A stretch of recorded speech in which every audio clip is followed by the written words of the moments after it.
समस्त को नमस्कार, प्रेज द लॉर्ड।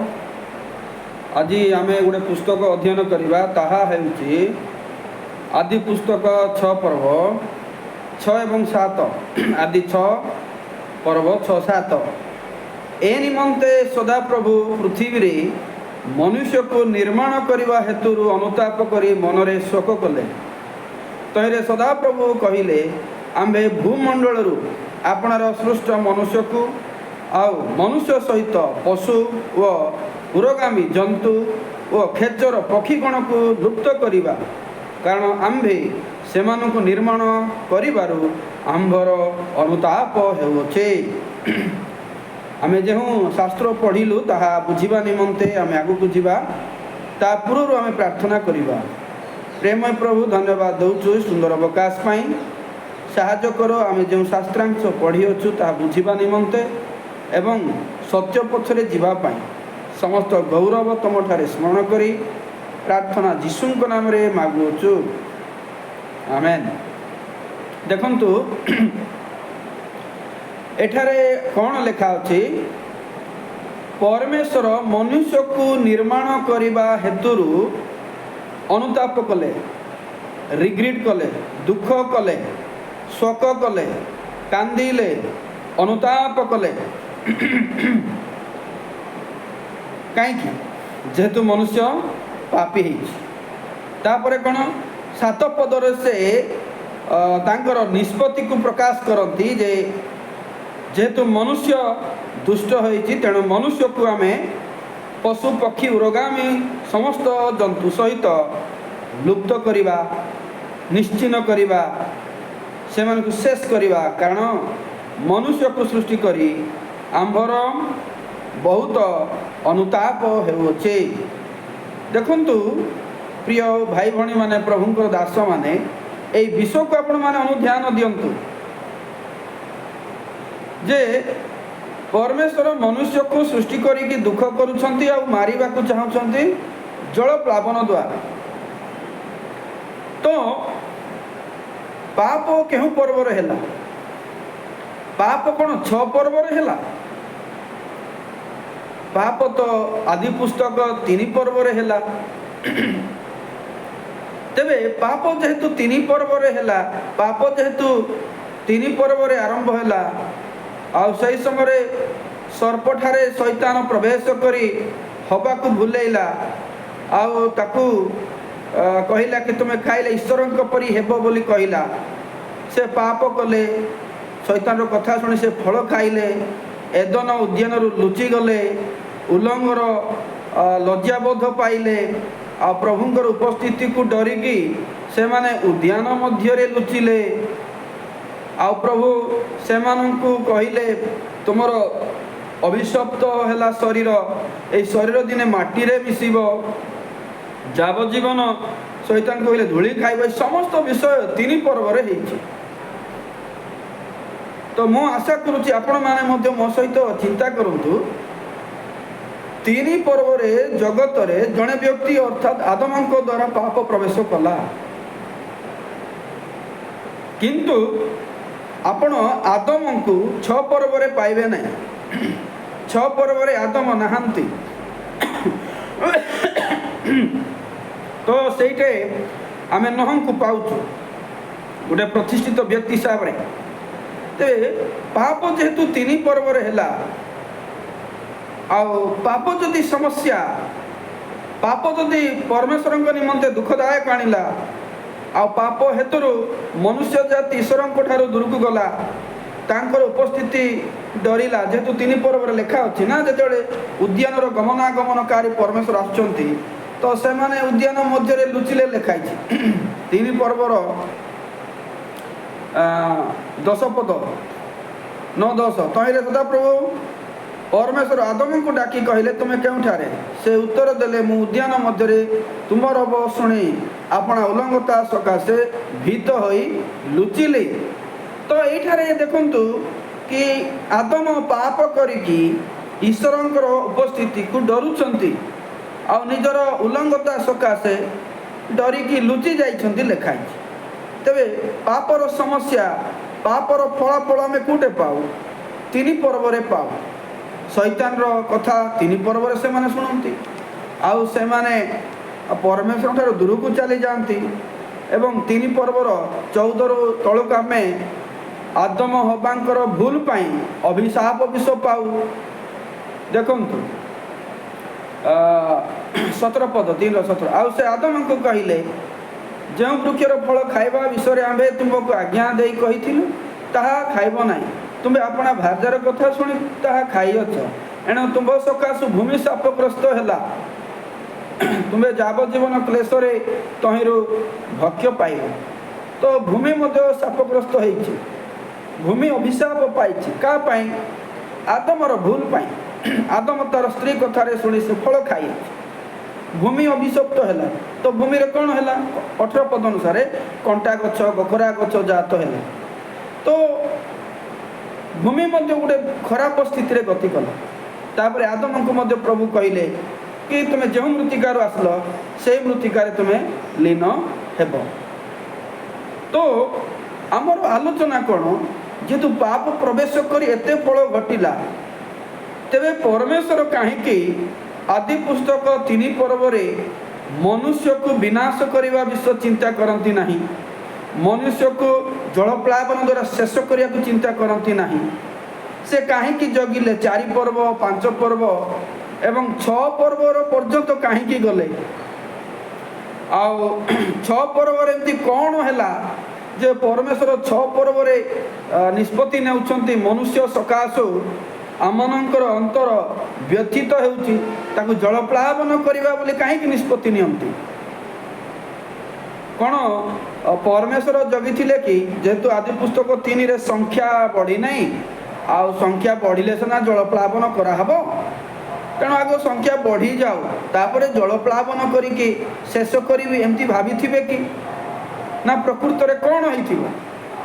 देखंतु आदि पुस्तक 3 एवं आदि पुस्तक 6 को आपण माने भलरे पढ़ंतु कहीं मु आदि पुस्तक 6:3 रे गोटे विषय लेखा अछि पढ़ुची तहिरे सदा प्रभु कहले आंभर आत्मा मनुष्य को सर्वदा प्रवर्ताइबे नहीं जेहेतु सेमानक विपथ गमन रे सेमाने मांस मात्र ए निमंते सेमानक समय 120 वर्ष हेबो।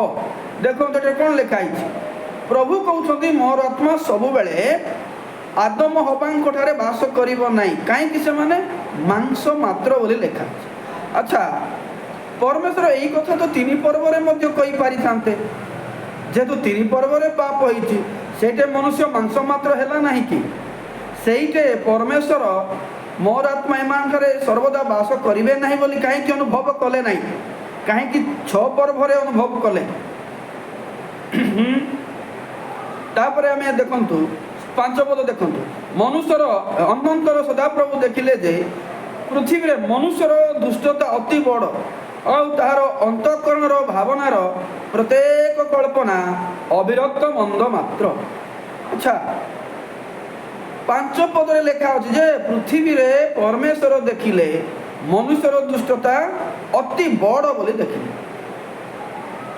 प्रिय भाई भणी माने प्रभुंकर दास माने चिंता करंतु। अच्छा परमेश्वर पाप बढ़ीबाटा एटे फील कले कि माने जते बेले आदम हबा पाप करिथिले ता छोट होई कि थिला कि माने परमेश्वर अनुभव करि पारले नाही कि हां एटा छोट पाप होईची एटा कोन बड़ पाप हेबो कि एटा किछि क्षति करि पारबो कि एम्ति भाबिले कि जो द्वारा एटे कहले कि पृथ्वी रे मनुष्यर दुष्टता अति बड़ होई गला बेसी बड़ धरण रहला एवं मनुष्यर अंतःकरण केमती देखुचंती प्रत्येक भावना प्रत्येक कल्पना माने प्रत्येक चिंता अविरत मंद। अविरत माने कौन विरति नहीं विरति माने कौन ब्रेक नहीं नॉन स्टॉप निरवच्छिन्न भाव रे बंद हैला नहीं कौन मंद चिंता मंद भावना। अच्छा मंद चिंता मंद भावना ए जो अविरत मंद हैला आ गुटे सेकेंड मध्य जो भलो नहीं बोले लेखा अछि आदि पुस्तक 3 रे ए प्रकार स्थिति मनुष्यर नथिला कि ना थिला परमेश्वर जानी पारले नहीं कि परमेश्वर अनुभव करि पारले नहीं रहस्य कौन ସତ କ'ଣ? କାହିଁକି ଆଦି ପୁସ୍ତକ 3ରେ ଯେହେତୁ ପାପ ହେଇଛି, ସେ ପର୍ବରେ ପ୍ରଭୁ କାହିଁକି କହୁନାହାନ୍ତି ମନୁଷ୍ୟ ଅବିରତ ମନ୍ଦ ହେଇଛି, ତାର ପ୍ରତ୍ୟେକ କଳ୍ପନା ବେଶୀ ଖରାପ ବୋଲି କାହିଁକି କହୁନାହାନ୍ତି? ପରେ ଅନୁଭବ କଲେ, ପରେ ତାଙ୍କେ ରିଲାଇଜ୍ କଲେ ପାପ ବଢ଼ିଗଲା। ଏମିତି କି କ'ଣ ଘଟଣା? ତାପରେ 6 ପଦରେ କହିଲେ କି ମନୁଷ୍ୟକୁ ସୃଷ୍ଟି କରିବା ହେତୁରୁ ଆମର ଅନୁତାପ ହେଉଛି ବୋଲି ଶୋକ କଲେ ଲେଖା ଅଛି। ଚିନ୍ତା କରନ୍ତୁ, ମନୁଷ୍ୟକୁ ସୃଷ୍ଟି କରି ଭୁଲ ହେଲା, ମନୁଷ୍ୟକୁ ସୃଷ୍ଟି କରି ମୋତେ କାନ୍ଦ ଆସୁଛି, ମୁଁ ରିଗ୍ରେଟ୍ ଫିଲ୍ କରୁଛି, ମୁଁ ଦୁଃଖ ଅନୁଭବ କରୁଛି। ଏଇ କଥା 6ରେ ଫିଲ୍ କଲେ। ଏଇ କଥା କାହିଁକି ସେ 3ରେ ଫିଲ୍ କରୁନାହାନ୍ତି? ବରଂ 3ରେ ଆପଣମାନେ ଦେଖିବାକୁ ପାଇବେ, ଯେତେବେଳେ ଆଦମ ହବା ପାପ କଲେ ସେହି ସମୟରେ ପ୍ରଭୁ କ'ଣ ବୋଲି କହୁଛନ୍ତି? 3ରେ 14-15 ତ ସଦାପ୍ରଭୁ ପରମେଶ୍ୱର ସର୍ପକୁ କହିଲେ, ଏହି କାର୍ଯ୍ୟ କରିବା ହେତୁରୁ ତୁମେ ସମସ୍ତ ଗ୍ରାମ୍ୟ ଓ ବନ୍ୟ ପଶୁଠାରୁ ଅଧିକ ଶାପଗ୍ରସ୍ତ ହେଲ। ତୁମେ ଆପଣା ପେଟ ଦେଇ ଗମନ କରିବ ଓ ଯାବଜୀବନ ଧୂଳି ଖାଇବ। 15 ଆଉ ଆମ୍ଭେ ତୁମ୍ଭର ଓ ନାରୀର ମଧ୍ୟରେ ପୁଣି ତୁମ୍ଭ ବଂଶ ଓ ତାଙ୍କ ବଂଶ ମଧ୍ୟରେ ବୈରଭାବ ଜନ୍ମାଇବା। ସେ ତୁମ୍ଭର ମସ୍ତକକୁ ଆଘାତ କରିବେ ଓ ତୁମ୍ଭେ ତାହାଙ୍କ ଗୋଇଠିକି ଆଘାତ କରିବେ। ତାପରେ ଆଉ ଗୋଟେ ପଦ ପଢ଼ିବା, ସେ 3ରୁ ଆକା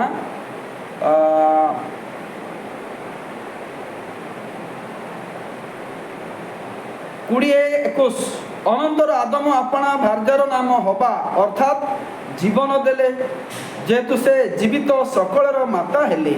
21 ଆଉ ସଦାପ୍ରଭୁ ପରମେଶ୍ୱର ଚର୍ମର ବସ୍ତ୍ର ପ୍ରସ୍ତୁତ କରି ଆଦମ ଓ ତାଙ୍କର ଭାର୍ଯ୍ୟାଙ୍କୁ ପିନ୍ଧାଇଲେ। ମୁଁ ଏଟା କାହିଁକି ପଢ଼ିଲି ଜାଣିଛ? ଯେହେତୁ ଆଦି ପୁସ୍ତକ 3ରେ ପାପ ହେଲା, ଏଇଠି ପରମେଶ୍ୱର ମନୁଷ୍ୟ ଜାତିର ସମାଧାନ ବିଷୟରେ କାର୍ଯ୍ୟ କରନ୍ତି। ଦେଖନ୍ତୁ, ଏଇଠି ପାପ ହେଇଛି, ପରମେଶ୍ୱର ଜଳପ୍ଳାବନ ବିନାଶ କରିବା ପାଇଁ କହନ୍ତି ନାହିଁ, ବା ମନୁଷ୍ୟ ଅବିରତ ମନ୍ଦ ହେଲା, ବହୁତ ଦୁଷ୍ଟ ହେଲା, ମୋତେ କଷ୍ଟ ଫିଲ୍ ହେଉଛି, ଗୋଟେ ଜାଗାରେ ବି ଲେଖା ନାହିଁ। ବରଂ 3:15 ଅନୁସାରେ ଆମେ ଦେଖିବା, ଆମେ ତୁମର ବୋଲେ ଶୈତାନ ଏବଂ ନାରୀର, ନାରୀ ଏଠାରେ କିଏ ଜାଣିଛ? ଏଠାରେ ନାରୀ ହେଉଛି ମରିୟମ, ତୁମ ବଂଶ ଅର୍ଥାତ୍ ଶୈତାନର ବଂଶ, ଏବଂ ତାଙ୍କ ବଂଶ ଅର୍ଥାତ୍ ଯୀଶୁ କିଏ ନାରୀର ବଂଶ ଠାରୁ ଯେ ଜନ୍ମ ହେବେ, ତାଙ୍କ ମଧ୍ୟରେ ବୈରଭାବ ଅର୍ଥ ଯୀଶୁ ଜନ୍ମ ହେବାର ବିଷୟ ପ୍ରତିଜ୍ଞା ଦିଆଯାଏ ଏବଂ ଶୈତାନକୁ ଧ୍ୱଂସ କରିବାର ବିଷୟ ଦିଆଯାଏ। ଶୈତାନକୁ କିଏ ମାରିବେ? ଯେ ନାରୀ ବଂଶରୁ ଅର୍ଥାତ୍ ଯୀଶୁ ଆସିବେ, ତୋର ମସ୍ତକକୁ ଚୂର୍ଣ୍ଣ କରିବ, ତମେ ଗୋଇଠିକୁ ଆଘାତ କରିବ, ଅର୍ଥ ଯୀଶୁଙ୍କୁ ସେ ଗୋଇଠିକୁ ଆଘାତ କରିବ। ୟାର ଅର୍ଥ କ'ଣ? ସେ କ୍ରୁଶରେ ଯନ୍ତ୍ରଣା ଦେବ।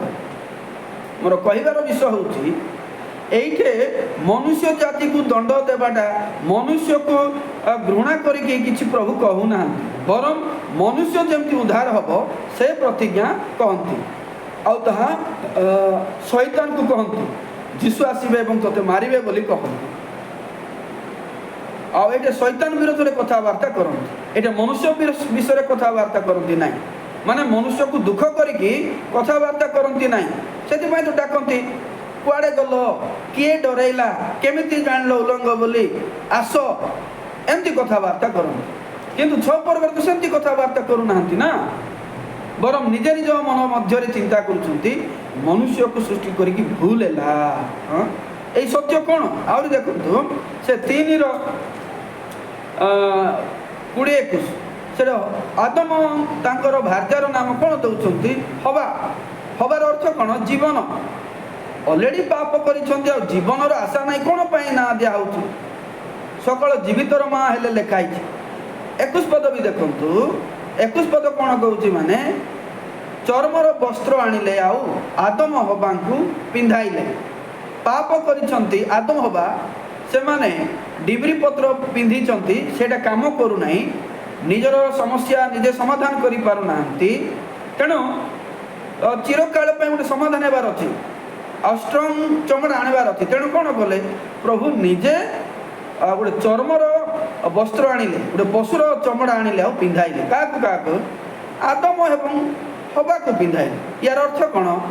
ଯଦି ବି ଆଦମ ହବା ପାପ କରିଛନ୍ତି, ଆଦମ ହବାଙ୍କୁ ପରମେଶ୍ୱର ରାଗୁନାହାନ୍ତି, ତୁଚ୍ଛ କରୁନାହାନ୍ତି, ଦଣ୍ଡ ଦେବା ପାଇଁ ଚାହୁଁନାହାନ୍ତି, ବରଂ ଉଦ୍ଧାର କରିବାକୁ ଚାହାନ୍ତି, ପ୍ରେମ କରିବାକୁ ଚାହାନ୍ତି। ତେଣୁ ନିଜେ ସେ କେଉଁଠାରୁ ଚର୍ମର ବସ୍ତ୍ର ଆଣିଲେ ଆଉ ପିନ୍ଧାଇଲେ। ତେବେ ଆପଣ ଚିନ୍ତା କରନ୍ତୁ, ଏତେ ପ୍ରେମ କରୁଥିବା ଲୋକ, ଏତେ ପ୍ରେମ କରୁଥିବା ବ୍ୟକ୍ତି ଯେ କି ପରମେଶ୍ୱର ଆଦି ପୁସ୍ତକ 3ରେ ପାପ ହେବା ସତ୍ତ୍ୱେ ପ୍ରେମ କଲେ, ତେବେ ସେଇ ପରମେଶ୍ୱର କ'ଣ ଏମିତି ହେଲା ଆଦି ପୁସ୍ତକ 6ରେ ମନୁଷ୍ୟକୁ ଜଳ ପ୍ଳାବନ କରିବା ନିମନ୍ତେ ନିଷ୍ପତ୍ତି ନିଅନ୍ତି, ଆଉ ମନୁଷ୍ୟକୁ ସମ୍ପୂର୍ଣ୍ଣ ତୁଚ୍ଛ କରନ୍ତି, ମାଂସ ମାତ୍ର ହେଇଛି ବୋଲି କୁହନ୍ତି, ଏବଂ ମୋତେ କଷ୍ଟ ହେଉଛି, ମନୁଷ୍ୟ ସବୁବେଳେ ଖରାପ ବୋଲି କହୁଛନ୍ତି। ତେବେ ମୁଁ ଏବଂ ଆପଣ ଚିନ୍ତା କରିବାର ଆବଶ୍ୟକ ଯେ ଆଦି ପୁସ୍ତକରେ 6 ଏବଂ 3 ମଧ୍ୟରେ ବିରାଟ ବ୍ୟବଧାନ ଅଛି, ଭୟଙ୍କର ସମସ୍ୟା ଅଛି। ତାହା କ'ଣ? ପ୍ରକୃତରେ 6 ପର୍ବରେ ଯେଉଁ ସ୍ଥିତି ପରମେଶ୍ୱର ମନୁଷ୍ୟ ଉପରେ ଦେଖିଛନ୍ତି, ସେହି ସ୍ଥିତି ପରମେଶ୍ୱର 3ରେ ଦେଖି ନାହାନ୍ତି। ଅର୍ଥାତ୍ ଯେଉଁ ବିଷୟ ଏବେ ମନୁଷ୍ୟ ଜାତି ପାଇଛି ବା ଯେଉଁ ବିଷୟରେ ମନୁଷ୍ୟ ଜାତି ପ୍ରବେଶ କରିଛି, ସେହି ବିଷୟ ପରମେଶ୍ୱର ଆଦି ପୁସ୍ତକ 3ରେ ଦେଖି ନାହାନ୍ତି।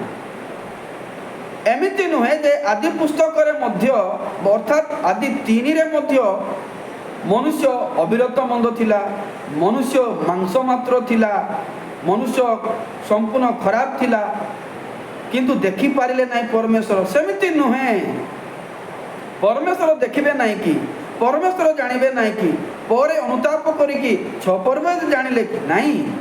ପ୍ରକୃତରେ 3 ପର୍ବରେ ଯେଉଁ ଜିନିଷ ନାହିଁ ତାହା 6 ପର୍ବରେ ଅଛି, ଆଉ 6 ପର୍ବରେ ଯେଉଁ ବିଷୟ ଅଛି ତାହା 3 ପର୍ବ ଠାରୁ ଅଧିକ ବଳି ପଡ଼ିଲା, ଅଧିକ ମାରାତ୍ମକ ହେଲା, ଅଧିକ ଖରାପ ହେଲା। ସେଥିପାଇଁ ପରମେଶ୍ୱର ଏ ଜାଗାରେ ଅନୁତାପ କରନ୍ତି, କଷ୍ଟ ଫିଲ୍ କରନ୍ତି ଏବଂ ମନୁଷ୍ୟକୁ ବିନାଶ କରିବା ପାଇଁ ନିଷ୍ପତ୍ତି ନିଅନ୍ତି। ତେବେ ଚାଲନ୍ତୁ ଆମମାନେ ଚିନ୍ତା କରିବା, ପାପ ତ ବଡ଼ ସମସ୍ୟା, ତାଠାରୁ ଏମିତି ଆଉ କେଉଁ ବଡ଼ ପାପ ହେଲା 6ରେ, ଯଦ୍ୱାରା ପରମେଶ୍ୱର 6 ପର୍ବରେ ମନୁଷ୍ୟ ପାଇଁ ଦୁଃଖ କରିକି କାନ୍ଦନ୍ତି।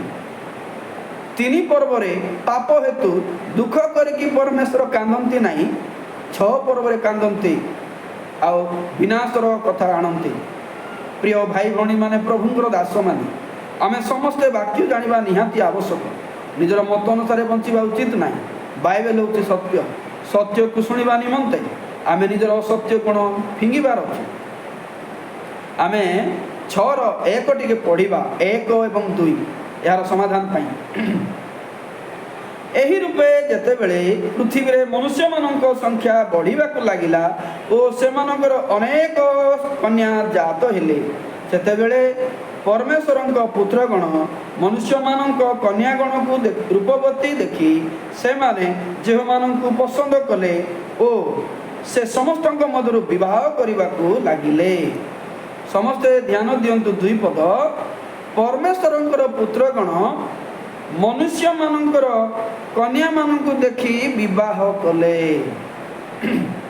ଏଠାରେ ବଡ଼ ପ୍ରଶ୍ନ, ପରମେଶ୍ୱରଙ୍କର ପୁତ୍ରମାନେ ଆଉ ମନୁଷ୍ୟମାନଙ୍କର କନ୍ୟାମାନଙ୍କୁ ଯେଉଁ ବାହା ହେଲେ, ହେଲେ ପରମେଶ୍ୱରଙ୍କର ପୁତ୍ରମାନେ କିଏ? ପରମେଶ୍ୱରଙ୍କର ପୁତ୍ରଗଣ କାହାକୁ କୁହାଯାଏ? ଅନେକ ଲୋକମାନେ ଅନେକ ପ୍ରକାର ମତ ଦିଅନ୍ତି, କିନ୍ତୁ ସେହି ମତ ଅନୁସାରେ ବାଇବେଲ ସମାଧାନ ହୁଏ ନାହିଁ, ବରଂ ସେହି ମତ ଦ୍ୱାରା ଆଉ ଗୋଟେ ପ୍ରଶ୍ନ ଛିଡ଼ା ହୁଏ। ସେଥିପାଇଁ ଆମେ ଗୋଟେ ପ୍ରକାର ମତ କହୁଛୁ, ଆଉ ସେ ମତ ଦ୍ୱାରା ଆହୁରି ଯଦି ପ୍ରଶ୍ନ ଛିଡ଼ା ହେଉଛି, ତେବେ ଆମେ ସତ୍ୟ ଆଗକୁ ଖୋଜିବାର ଅଛି। ଅର୍ଥାତ୍ ପରମେଶ୍ୱରଙ୍କର ପୁତ୍ରମାନେ କିଏ କିଏ ଭଲ ଲୋକ ଥିଲେ, ସେମାନେ ଖରାପ ଝିଅମାନଙ୍କୁ ବାହା ହେଲେ, ଏ ପ୍ରକାର କହନ୍ତି ନାହିଁ। ସେ ପ୍ରକାର ନୁହେଁ। ପରମେଶ୍ୱରଙ୍କର ପୁତ୍ରଗଣ କହିଲେ, ଆପଣ ଶୁଣିକି ଆଶ୍ଚର୍ଯ୍ୟ ହେବେ, କିନ୍ତୁ ଏହା ହେଉଛି ସତ। ପରମେଶ୍ୱର ଦୂତମାନଙ୍କୁ ନିଜର ସନ୍ତାନମାନେ ବୋଲି କହନ୍ତି। ପରମେଶ୍ୱର ଦୂତମାନଙ୍କୁ ସନ୍ତାନ ବୋଲି କହନ୍ତି। ଆମେ ଆଇବ ପୁସ୍ତକ 1:6 ଯଦି ଦେଖିବା, से परमेश्वर पुत्र गण उपस्थित होला बेले शैतान भी आसला लेखा परमेश्वर पुत्र गण सेठारे किए परमेश्वर पुत्र गण होउचंती दूत माने आउ सेई दूत माने एठारे परमेश्वर संतान बोली परिचित अटंती तो एठारे देखंतु से परमेश्वर पुत्र माने मनुष्य मानकर कन्या मानक देखि जो विवाह कले लेखा अछि एइटा पतित दूत माने एइटा उत्तम दूत माने नुहे एटा लुसिफर सहित पतित होइतिबा दूत मानकु बुझाए आउ से मानकु ईश्वर संतान बोली व्यवहार करा जाए बाइबल अनेक जगह अच्छी जदि आपणकर प्रश्न हम आपण मते क्वेश्चन बॉक्स रे आपण माने लिखिकी पठेई पारिबे तेणु लुसिफर सहित पतित दूत माने मनुष्य मानकर कन्या मानकर रूपवती देखि विवाह करंती तेबे आपण एवं मोर प्रश्न हेबो जे माथ्यू पुस्तक अनुसार दूत माने केबे विवाह करंती नाही तो एठारे कहीं विवाह कले देखंतु आपण माने स्पष्ट होंतु दूत माने निज निज भितर विवाह करंती नाही एहा माथ्यू पुस्तक कहे आ समान संतान प्रसव करंती नाही सेमानंकर संख्या और बढ़े नाही लेखा अछि किंतु दूत मानक विषय आउरी हमर जानिबार आवश्यक अछि आदि पुस्तक 18 पर्व रे दूत माने दिने अब्राहम को भेटबा पई आसिले अब्राहम को जते बेले भेटिले से माने मांस भात खाई आ तांको घरे रेस्ट नहीं छंती तो से मानकर शरीर मध्य प्रकाश पाई मोर कहिबार विषय सामसन जन्म हैला बेले मध्य से प्रकार अटे तो मु कौन कहवाक चाहूँगी दूत माने शरीर अनुसार प्रकाश पाती से शरीर रे खाइबा पीवा भी करती ठीक सेमिति से प्रकार शरीर द्वारा से मनुष्य मानकर कन्या मानक विवाह करियछन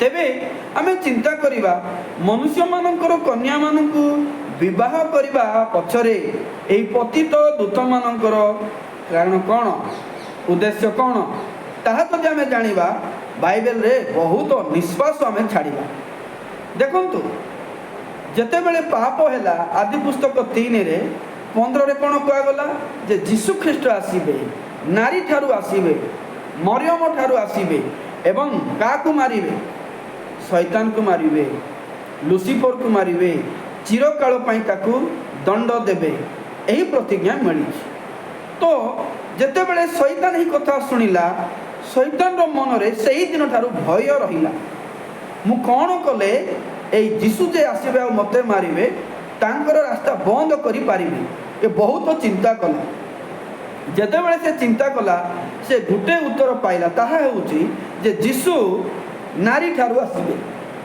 नारी मानक ठारू आसीबे जदि मु नारी मानक विवाह करिबी तो नारी माने कलुषित हेबे तो नारी माने जतले कलुषित हेबे यीशु पवित्र परमेश्वर केमिति आसीबे तेणु मु नारी मानक विवाह करिबी बोली से नारी मानक विवाह करे अर्थात यीशु जेपरि आसी पारिबे नाही यीशु नारी ठारू जन्म ग्रहण करि पारिबे नाही जेतु प्रतिज्ञा से प्रकार अछि जदि यीशु आसीबे नाही मोर मरण हेबो नाही मोर दंड हेबो नाही मु आराम रे पृथ्वी रे राज करिबी बोली कि ए पतित दूत माने एई कन्या मानक विवाह करंती आउ से माने खुशी हुंती जे यीशु आसी पारिबे नाही एबे आपण मानक बुझिया पई सहज हेबो जते बेले एई पतित दूत माने एई कन्या मानक विवाह कले तापरे कोन हला मनुष्य मानक सहित से मानकर डीएनए मिसी गला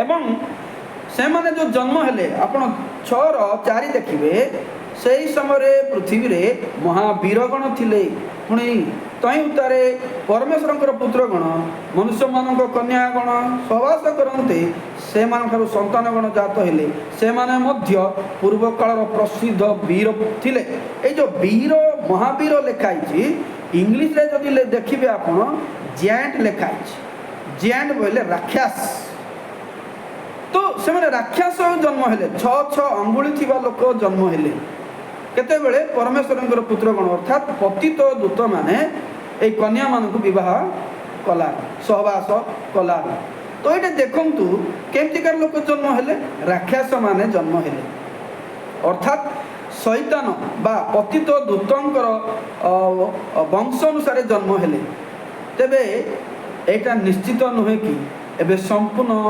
मनुष्य अविरत मंद हैला कहीं अविरत मंद हैला मनुष्य मांस मात्र हैला आदि पुस्तक रे ए प्रकार आदि पुस्तक 3 रे प्रकार समस्या नथिला एबे बहुत समस्या है कहीं सेटे खाली अबाध्यता पाप थिला किंतु समाधान रो रास्ता थिला जीशु आसिकी उद्धार करिवे किंतु एइटे देखंतु जीशु आसीबे नाही से प्रकार कार्य करा हो जीशु न आसीबार योजना करा गला किए ए पतित दूत मान आ जो माने भी जन्म होउचंती अविरत माने कोन अल्प समय मध्य टिकिए मध्य भल चिंता नाही काहे कि शैतान चिंतार समस्ते केते अविरत संपूर्ण मंद चिंतार भ्रष्ट तेणु मनुष्य है कि नहीं से मांस मात्र है तेणु परमेश्वर ये कांदते दुख करते आ मोर आत्मा एमानंठारे चिरकाल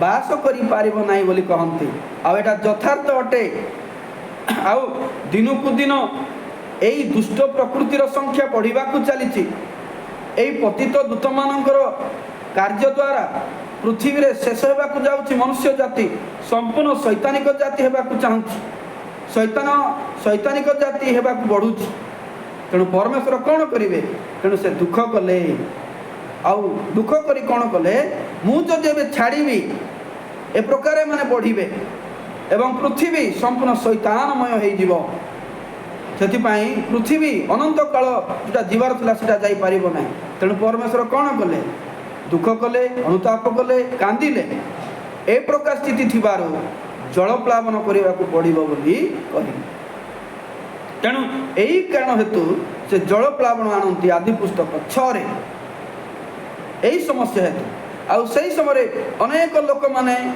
नष्ट होइथिले सुधा अनेक परिवार नष्ट हेई नथिले अर्थात एई पतित दूत मानक द्वारा कलुषित हेई नथिले जेमिति कि नहंक परिवार प्रभु नह को कहले तुम्हें डंगा बनाओ आ नह ईश्वर कथा शुणिले डंगा बनइले आउ सतरे सत से जल प्लावन है नहंक परिवार को छाड़ीदे समस्ते विनष्ट हेले जो मैंने आसिले ना समस्ते विनष्ट हेले किए आसिले ना शैतानिक शक्ति शैतानिक द्वारा जन्म ग्रहण कर किए आस किए भी आसी पारले नाही तेणु समस्ते से दिन शैतानिक वंश मरीगले आदम सॉरी नहंक परिवार बंचीगले आउ नहंक परे परवर्ती समय आउ थरे प्रतिज्ञा मिले मु आशा करुच्ची आजिर आलोचन रे आपण माने आदि 3 एवं 6 मध्य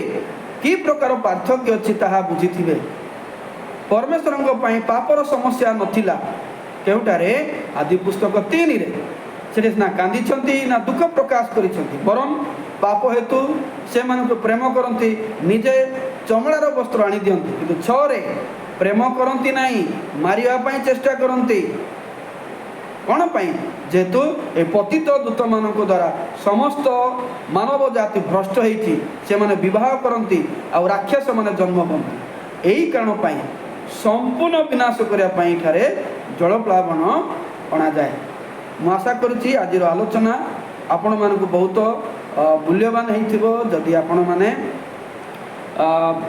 शुणिले बुझिले तेबे अन्य मानक मध्य शेयर करंतु ए सत्य को जानतु आ सत्य जानले बाइबल बेसी मूल्यवान आ बाइबल परित्राणर पुस्तक स्वर्ग आ परमेश्वर सहित संयुक्त करिवार पुस्तक आ जदि नुआरे शुणुछंती तेबे सब्सक्राइब करंतु एवं बेल आइकन को दबांतु आ अनेक लोक मानकु मध्य शेयर करिकी ए वाक्य को से मानकु पठांतु आज एतिकी कहबी समस्त को नमस्कार प्रेज द लॉर्ड।